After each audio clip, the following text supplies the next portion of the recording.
ഇൻഫ്ലുവൻസർമാരുടെ ഗുണ്ടായിസം. Uber ഡ്രൈവർമാരെ ക്രൂരമായി മർദ്ദിച്ചു എന്നാണ് പരാതി. ഇൻഫ്ലുവൻസർമാരായ ഫാസ്മിനിക്കും മേൻസിനുമെതിരെയാണ് പരാതി. കോഴിക്കോട് സ്വദേശിയായ യുവാവിനെ തട്ടിക്കൊണ്ടുപോയി വിവസ്ത്ര ഈശ്വര ഭഗവാനെ, നോമ്പുകാലത്ത് തന്നെ നമ്മളെ മുസ്ലിം സഹോദരങ്ങളെ പറയിപ്പിക്കാൻ വേണ്ടിയിട്ട് ഓരോന്നിങ്ങനെ ഇറങ്ങിക്കോളായിരുന്നു, കച്ച കെട്ടി ഇറങ്ങിക്കോളുമായിരുന്നു. ഇവർ ഏത് ഇൻഫ്ലുവൻസർമാർ എന്നാണ് പറയുന്നതോടോ എനിക്ക് മനസ്സിലാകുന്നില്ല. അതായത് സകല ഉടായിപ്പുകളായാലും എന്തെന്നായാലും എന്ത് തെണ്ടിത്തരം ചെയ്തു കഴിഞ്ഞാലും ഇവരൊക്കെ പറയുന്നത് എന്താ പറയുക, ഇൻഫ്ലുവൻസർമാർ ഇവരെന്ത് ഇൻഫ്ലുവൻസാണ് ചെയ്യുന്നത്? അതാണ് എനിക്ക് മനസ്സിലാകാത്തത്. ആരാ ഇവർക്കൊക്കെ ഈ പേരിട്ടത്? ആരാന്ന് ഇവരുടെയൊക്കെ വീഡിയോ കാണുന്നത്? ഇതാണ് എനിക്ക് മനസ്സിലാകാത്തത്. അതായത് ഉള്ള കാര്യം ഞാൻ നിങ്ങളോട് പറയാട്ടാ, ഇവറ്റകളുടെ ഒന്നും വീഡിയോ കണ്ടിട്ട് നിങ്ങളുടെ ജീവിതം കൊഞ്ഞാട്ടയാക്കരുത് മക്കളെ. അതായത് എപ്പാ നോക്കിക്കഴിഞ്ഞാലും ഒളിച്ചോട്ടം, ഇല്ലെങ്കിൽ അടപ്പിടി, ഇല്ലെങ്കിൽ ഇടപ്പിടി, ഇല്ലെങ്കിൽ എന്ന് പറഞ്ഞു കഴിഞ്ഞാൽ ഭാര്യേൻ്റെ മരണം. അതായത് ആദ്യം എന്ന് പറഞ്ഞു കഴിഞ്ഞാൽ ഈ ഒരു ബേട്ടാപ്പിളിയെ കല്യാണം കഴിച്ചൊരു പെണ്ണുണ്ടായിരുന്നു. മര്യാദയ്ക്ക് അത് എന്ന് പറഞ്ഞു കഴിഞ്ഞാൽ വല്ല ഈ പരസ്യവും അതുപോലെ തന്നെ എന്ന് പറഞ്ഞാൽ നല്ല രീതിയിലുള്ള വ്ളോഗും ഇതൊക്കെ ആക്കിയിട്ട് ദീനിയോടുകൂടി പോകുന്നൊരു കുട്ടിയായിരുന്നു. നല്ല മൊത്തത്തിൽ ഇങ്ങനെ പർദ്ദയെല്ലാം ഇട്ടിട്ട് നടക്കുന്നൊരു കുട്ടിയായിരുന്നു. അപ്പോൾ അതിനെ കണ്ടിട്ടാണ് ഈ പഹിയൻ കല്യാണം കഴിച്ചത്. അപ്പോൾ ആ പെണ്ണിന് പറ്റിയ ഏറ്റവും വലിയൊരു തെറ്റും അത്. കാരണം എന്താ വെച്ചാൽ ഞാൻ പറഞ്ഞല്ലോ, കുറേ വേട്ടാവളിയന്മാർ ഈ മുടി ഇങ്ങനെ ഇതാക്കിയിട്ട് നടക്കുന്ന കുറേ ടീമുണ്ട്. ഈറ്റങ്ങളെ കണ്ടു കഴിഞ്ഞാൽ അപ്പോൾ തന്നെ എന്ന് പറഞ്ഞു കഴിഞ്ഞാൽ ഈ പിന്നെ പെണ്ണുങ്ങളൊക്കെ ചാടി പോവും. പിന്നെ ഓൻ തന്നെയാണ് ഇവരുടെ ഹീറോ. അതായത് ഇങ്ങനെയാണ്, അതായത് കുളിക്കൊന്നും നനക്കൊന്നും വേണ്ട, ഇതിങ്ങനെ മുടിയെല്ലാം ഇങ്ങനെയാക്കി ഇതെല്ലാം ആക്കി പിന്നെ പഠിക്കാതെ താടിയും പിന്നെ പല്ല് വരെ തയ്ക്കില്ല ഈറ്റുകൾ. അങ്ങനത്തെയാണ്. ഇങ്ങനെയുള്ള കുറേ ടീമിനെ കണ്ടു കഴിഞ്ഞാൽ അങ്ങനെ അങ്ങ് കയറും. ബോഡി ഷെയ്മിംഗ് ഒന്നും അല്ല കേട്ടോ, ഉള്ളത് പറയുന്നതോ ബോഡി ഷെയ്മിംഗ് ഒന്നും അല്ല, ഉള്ളത് പറയുന്നതാണ്. അപ്പം അങ്ങനെ ആ ഒരു പെണ്ണ് ഏതായാലും ദുബായിൽ വെച്ചിട്ടെങ്ങാറ്റം ഇപ്പോഴും പറയുന്നത് എന്താ വെച്ചാൽ കൊലപാതകമെന്ന് പറയുന്നുണ്ട്. അതുപോലെ തന്നെ എന്ന് പറഞ്ഞാൽ അത് സ്വയം മരിച്ചതാണെന്ന് പറയുന്നുണ്ട്. അതിനു വേണ്ടിയിട്ടെന്ന് പറഞ്ഞാൽ ഇവിടെ ഒരുപാട് ആൾക്കാർ എന്ന് പറഞ്ഞ് സമരം നടത്തിയിട്ടുണ്ട്. ഇപ്പോഴെന്ന് പറഞ്ഞു കഴിഞ്ഞാൽ പിന്നെ ഇപ്പോഴും അത് എന്തെല്ലോ പ്രശ്നത്തിലാണ് കിടക്കുന്നത്. ഏതായാലും ആ കേസും അന്വേഷണമൊക്കെ വരട്ടെ. അപ്പം അങ്ങനെ ഇരിക്കുമ്പോഴാണ് ഇപ്പം വേറൊരു പെണ്ണ് കിട്ടിയത്. ആ വേറൊരു പെണ്ണ് കെട്ടിയിട്ട് ഇങ്ങനെ കുറച്ച് കുഴപ്പവും കാര്യങ്ങളിലായിട്ട് ഇരിക്കുമ്പോൾ ആ പെണ്ണ് അല്ല പിന്നെ ഇപ്പോഴും വേറൊരുത്തിൻ്റെ കൂടെ ഒളിച്ചോടിയിട്ടുള്ളത്. അപ്പോൾ അവർ തമ്മിലാണ് ഇപ്പോഴും എന്ന് പറഞ്ഞാൽ തട്ടിക്കൊണ്ടുപോയിട്ട് മർദ്ദിക്കുക, ഉടുതുണി അരിഞ്ഞിട്ട് പിന്നെ ഫോട്ടോ എടുക്കുക. എൻ്റെ ഭഗവാൻ, എന്തൊരവസ്ഥയാണെന്ന് നിങ്ങളൊന്ന് ആലോചിച്ചു. എന്നിട്ട് ഇവൻ്റെയൊക്കെ പേര് കാണുമ്പോഴേ, അതായത് ഈ നല്ലൊരു മാസത്തിൽ, അത് ഈ റംസാൻ മാസത്തിൽ നോമ്പെടുത്ത് പ്രാർത്ഥിക്കേണ്ട ഒരു സമയത്ത് ഇവൻ്റെയൊക്കെ തന്തേൻ്റെയും തള്ളേൻ്റെയും അവസ്ഥ നിങ്ങളൊന്ന് ആലോചിച്ച് നോക്കട്ടെ. ഇവൻ്റെയൊക്കെ തന്തേൻ്റെയും തള്ളേൻ്റെയും അവസ്ഥ. ഇനി ഇത് പറഞ്ഞു എന്ന് പറഞ്ഞിട്ട് ഇപ്പം നാളെ ഇനിയിപ്പോൾ എനിക്കെതിരെ വരും. ഈശ്വര, എന്നെയൊന്നും തട്ടിക്കൊണ്ടുപോയേക്കല്ലേ ഭഗവാനെ. എന്താ നാളെ ഇപ്പം ഇനിയിപ്പോൾ 5 ട്രൗസറങ്ങാറ്റിട്ട് കിടക്കേണ്ടി വരും. കാരണം ഈറ്റുങ്ങളെ പരിപാടി ഇതാ പോലും പറഞ്ഞ്, അതായത് തട്ടിക്കൊണ്ടുപോവാ ഉറുദുണി അയക്കോ പോലും. എന്തൊരു മനുഷ്യന്മാരാടോ ഇത്. ഇതൊക്കെ വാർത്ത, അത് ബിഗ് ടി വിനെ എനിക്ക് പറയേണ്ടത്. ഇതൊക്കെ വാർത്തയാക്കുന്നുണ്ടല്ലോ നിങ്ങൾ. ഇവറ്റകളെ ഒന്നിക്കില്ല എന്ന് പറഞ്ഞാൽ എന്താ ചെയ്യേണ്ടത് അറിയാം? ആ പോലീസുകാരോട് ഞാൻ പറയലാന്ന്, ഒന്ന് കെട്ടിപ്പിടിച്ച് വിട്ടേക്കും, അത്ര തന്നെ, വേറെ ഒന്നും വേണ്ട. അതായത് എന്നാ അറിയാം, നമ്മളെ ധൃതരാഷ്ട്ര ആലിംഗനില്ലേ, ഇങ്ങനെ ആക്കണമായിരുന്നു. ആ കെട്ടിപ്പിടിക്കുക, അതായത് വേണ്ടോ, സ്നേഹപൂർവ്വം അങ്ങനെ ചെയ്യുക, അത്രയേ ഉള്ളൂ. അല്ലാതെ ഇവനൊന്നും നന്നാവില്ലാന്ന്, ഇവനൊക്കെ ഭൂമിക്ക് ഭാരാന്ന്.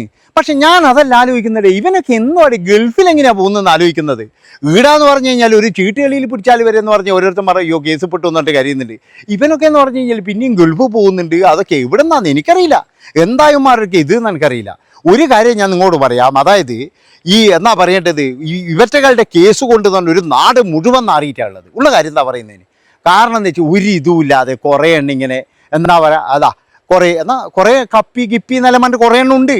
അപ്പം അങ്ങനെയൊക്കെ ഉള്ള ഒരു എന്താ പറയുക ഒരു പ്രത്യേക ടീമുകളാണ് ഇവറ്റകൾക്കൊക്കെ എന്ന് പറഞ്ഞു കഴിഞ്ഞാൽ അവസാന ഫാൻസുമാണ്. ഫാൻസ് എന്ന് പറയാൻ പറ്റില്ല, പാൻസ്. ഈ പാൻസുകളെ കൊണ്ട് തോറ്റാടുന്നു. കാരണം എന്തെങ്കിലും പറഞ്ഞാൽ തെറിവിളി അടിയിൽ വന്നിട്ട്, ഇനിയിപ്പോൾ ഇതിൻ്റെ അടിയിൽ വന്നിട്ടുണ്ടാവും കുറേ എണ്ണം ബേട്ടാവളിയന്മാർ വരും.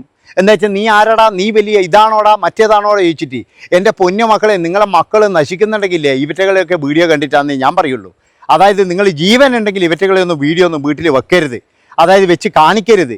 എപ്പോഴും നശിച്ചു എന്ന് ചോദിച്ചാൽ മതി. യാതൊരു ഉപകാരവും ഇല്ലാതെ, വീട്ടിന് ഉപകാരമില്ല, നാട്ടിൽ ഉപകാരമില്ല, അല്ലെങ്കിൽ വേറൊരു ഉപകാരമില്ല, ഒന്നുമില്ല. ഇങ്ങനെയുള്ള കുറേ കേസുകളും ഇങ്ങനെയുള്ള കുറേ നാറ്റ കേസുകൾ, അതാണ് നിങ്ങൾ മനസ്സിലാക്കുന്നത്. നാറ്റ കേസുകൾ വീട്ടിൽ പോലും അടുപ്പിക്കാൻ കഴിയാത്ത ടീമുകളായി ഇവറ്റകൾ. അങ്ങനെ നാറ്റ കേസുകളും കൊണ്ട് നടക്കുന്ന ടീമുകളാണ് ഇത്. ആ കേസുകളിലാണ് ഇപ്പോൾ പിടികൂടിയിരിക്കുന്നതാണ്. അതാണ് നിങ്ങൾ മനസ്സിലാക്കേണ്ടത്. ഇപ്പോൾ എന്ന് പറഞ്ഞു കഴിഞ്ഞാൽ ശരിക്കും അകത്ത് പോയിനി ഏതൊരു ഡ്രൈവറെ പിടിച്ചിട്ട്, ഊബർ ഡ്രൈവറാണെന്നാണ് പറയുന്നത്. ഊബർ ഡ്രൈവറെ പിടിച്ച് ആളെ കൊണ്ടുപോയിട്ട് ഫോട്ടോ എടുത്ത് മറ്റേനായിരിക്കും വരുന്നത്. എന്തിനാ അറിയാം, ഇപ്പോൾ ഉണ്ടല്ലോ മറ്റേ പെണ്ണുങ്ങളെ കൂടെ ഫോട്ടോ എടുത്തിട്ട് നാടുകറിയാ ഇപ്പം പബ്ലിഷ് ചെയ്യും, എടുക്കട 5000 അങ്ങനെ പറയുന്നൊരു പരിപാടി ഉണ്ടല്ലോ. അത് പുതിയ ബിസിനസ്സാണെന്നാണ് പറയുന്നത്. ഇപ്പം സകലോനും അതിൻ്റെ പുറകെയാണല്ലോ. അപ്പം അങ്ങനെ തട്ടിക്കൊണ്ടുപോയത് അപ്പം നല്ല കേസ് തന്നെയാണ്. ഏതായാലും ഇനി കുറച്ച് കാലം കഴിഞ്ഞ് അകത്ത് കിടക്കാം. കാരണം തട്ടിക്കൊണ്ടുപോവുക അങ്ങനെയാണല്ലോ. ഏതായാലും ഇപ്പോൾ പിടികൂടിയിട്ടുണ്ടെന്നോ അങ്ങനെ എന്തോ പറയുന്നത് കേട്ടായിരുന്നു. പിടികൂടിയിട്ടുണ്ടെങ്കിൽ നല്ലത്. അപ്പോൾ ഇങ്ങനെയുള്ള ആൾക്കാരുടെയൊക്കെ വ്ളോഗും കാര്യങ്ങളൊക്കെ കാണുമ്പോഴും നിങ്ങളുടെ വീട്ടിലുള്ള ആൾക്കാരൊക്കെയാണ് വഴിതെറ്റുന്നത്. ഒരുപാട് പേര് എന്ന് പറഞ്ഞു കഴിഞ്ഞാൽ ഇവറ്റകൾ കാരണം വഴിതെറ്റിയിട്ടുണ്ട്. അതായത് എത്ര വീട്ടിലാണെന്നറിയാം കണ്ണീര് കുടിച്ചുകൊണ്ടിരിക്കുന്നത്, ആണും പെണ്ണും എല്ലാം വഴിതെറ്റു. കാരണം എന്താ വെച്ചാൽ ഇവറ്റകളുടെ ജീവിതം കാണുമ്പോൾ ഇതന്നെയാണ് ബില്ലത് എന്ന് പറഞ്ഞിട്ട് കുറേ എണ്ണം അങ്ങനെ പോവാറുണ്ട്. ഇതന്നെ വലിയ സംഭവം എന്ന് പറഞ്ഞിട്ട് കുറേ എണ്ണം അങ്ങനെ പോവാറുണ്ട്. ഇവരൊക്കെ ചാക്കിട്ട് പിടിക്കാനായിട്ട് ഇഷ്ടംപോലെ റാക്കറ്റുകൾ തന്നെ ഉണ്ടെന്നാണ് എനിക്ക് തോന്നുന്നത്. അതായത് എപ്പോൾ നോക്കിക്കഴിഞ്ഞാലും പ്രശ്നങ്ങളാണ്, എവിടെ നോക്കിക്കഴിഞ്ഞാലും എപ്പോൾ നോക്കിക്കഴിഞ്ഞാലും പ്രശ്നങ്ങൾ. പക്ഷേ എന്താന്ന് നല്ലോണം ആരാധകരുണ്ട്. ആ ആരാധകരില്ലോണ്ട് എന്ന് പറഞ്ഞു കഴിഞ്ഞാൽ ഇവറ്റകൾ ജീവിക്കുന്നത്. അപ്പോൾ ഒരുപാട് ആരാധകരുണ്ട്. അപ്പോൾ ഇതിലെന്തൊക്കെയോ ഉടായ്പകളും കാര്യങ്ങളൊക്കെ ഉണ്ടാകാം. അപ്പോൾ ഇങ്ങനെ കുറേ എണ്ണം ഉണ്ട്. അതുകൊണ്ട് തന്നെ നിങ്ങളുടെ മക്കളാ ഇതുപോലെയുള്ള ആൾക്കാരുടെയൊക്കെ വീഡിയോ കാണുന്നുണ്ടെങ്കിൽ നിങ്ങൾ തീർച്ചയായിട്ടും വിലക്കണം. ഇല്ലെങ്കിൽ നിങ്ങളുടെ മക്കളുടെ ലൈഫ് വരെ എന്ന് പറഞ്ഞാൽ കോഞ്ഞാട്ടിയായി പോകും. ഇവറ്റകളൊക്കെ എന്ന് പറഞ്ഞാൽ തോന്നിയതുപോലെ ജീവിച്ച് തോന്നിയതുപോലെ പറഞ്ഞ് തോന്നിയതുപോലെ പ്രവർത്തിക്കുന്നതാണ്. എന്നിട്ട് പേര് ഇൻഫ്ലുവൻസർ. അതാണ് എനിക്ക് ചിരി വരുന്നതായിരുന്നു. എന്തുടായ്പ ചെയ്ത് കഴിഞ്ഞാലും അവിടെ ഇൻഫ്ലുവൻസർമാരുണ്ടാകും. ആലോചിച്ച് നോക്കറ, നിങ്ങളൊരു അവസ്ഥ ആലോചിച്ച് നോക്കറായിരുന്നു. അല്ലെ ഇൻഫ്ലുവൻസർമാർ മുഴുവൻ ഇപ്പോഴെന്ന് പറഞ്ഞാൽ മിക്കതെന്ന് പറഞ്ഞാൽ ഉടായ്പാണ്. അതായത് പൈസേൻ്റെ പുറകെ പോയിട്ട് ഇതിനിടയ്ക്ക് ഞാൻ നോക്കുമ്പോഴേക്കെന്ന് പറഞ്ഞാൽ ഒന്നിൻ്റെ വീഡിയോ, അതായത് ഇപ്പോൾ വ്യൂസ് ഒന്നും ഇല്ലാതുകൊണ്ട് ഇപ്പം പിന്നെ എന്താ പറയുക ലൈവ് തുടങ്ങിയിരിക്കുക. മനസ്സിലാക്കണം നിങ്ങൾ. അതായത് വലിയ വരുമാനം ഇപ്പുറത്ത് നില്ലാണ്ട് അപ്പുറത്ത് ലൈവ്, അതിൻ്റെ അകത്ത് നിന്ന് സാരി ഉടുക്കലും തലകെട്ടലും തന്നെ, വേറെ ഒന്നുമില്ല, വേറെ ഒന്നും കാണിക്കത്തൊന്നുമില്ല. സാരി ഉടുക്കൽ ഇപ്പം തലകെട്ടൽ, വേറെ അത്രയേ ഉള്ളൂ. അപ്പം ഇങ്ങനെയാണ് ഇപ്പോഴും നമ്മുടെ നാട്ടിലുള്ള യൂട്യൂബുകളുടെ അവസ്ഥ എന്ന് പറഞ്ഞു കഴിഞ്ഞാൽ. അതുകൊണ്ട് ഇവറ്റകളെ പോലെയുള്ള ആൾക്കാരാന്ന് പറഞ്ഞു കഴിഞ്ഞാൽ നിങ്ങൾ വീട്ടിൽ നിന്ന് തന്നെ അകറ്റി നിർത്തണം. നാട്ടുകാർക്ക് പിന്നെ ശാപാന്ന് ഇവർ, നാട്ടുകാർക്ക് എന്ന് പറഞ്ഞാൽ ശല്യമാണ്. കാരണം ഇവർക്ക് കേസോ പുകിലോ ബുക്കാറോ ഒന്നും ഒരു പ്രശ്നമേ അല്ല. ഇതെല്ലാം എത്ര കണ്ടിയാന്ന്, ഇതെല്ലാം ഇത്രയേ ഉള്ളൂ എന്ന് ഇവറ്റകൾക്കും അറിയാം. അപ്പം ഇങ്ങനെ, പക്ഷേ ഒരു കാര്യമുണ്ട്, ഇവറ്റകൾ ഇന്ന് ഈ ഒരു കേസ് നടത്തിയിട്ടുണ്ടാവുള്ളൂ. പക്ഷേ ആരും അറിയാതെ ചിലപ്പോൾ വേറെ കേസുകൾ ഉണ്ടാവും. ഇതിന് മുന്നേ നടത്തിയ കേസുകൾ വേറെ ഉണ്ടാകും. അതുകൊണ്ട് തന്നെ എന്ന് പറഞ്ഞാൽ ഇങ്ങനെയുള്ള ഇൻഫ്ലുവൻസർമാർ എന്ന് പറയുന്ന വേട്ടാവലിയന്മാരെയും അതുപോലെ തന്നെ വലിയ എത്തികളെയും എല്ലാത്തിനെയും എന്ന് പറഞ്ഞു കഴിഞ്ഞാൽ ഒന്നുകിൽ പിടിച്ച് ജയിലിലിടണം. ഇല്ലെങ്കിൽ എന്ന് പറഞ്ഞ് ഈറ്റുകളെ തന്തമാരെയും തള്ളമാരെയും വിളിച്ചു കൊണ്ടുവന്നിട്ട് മര്യാദയ്ക്ക് ഐറ്റുകളെ കൂടെ വിടണം. അതാ വേണ്ടത്.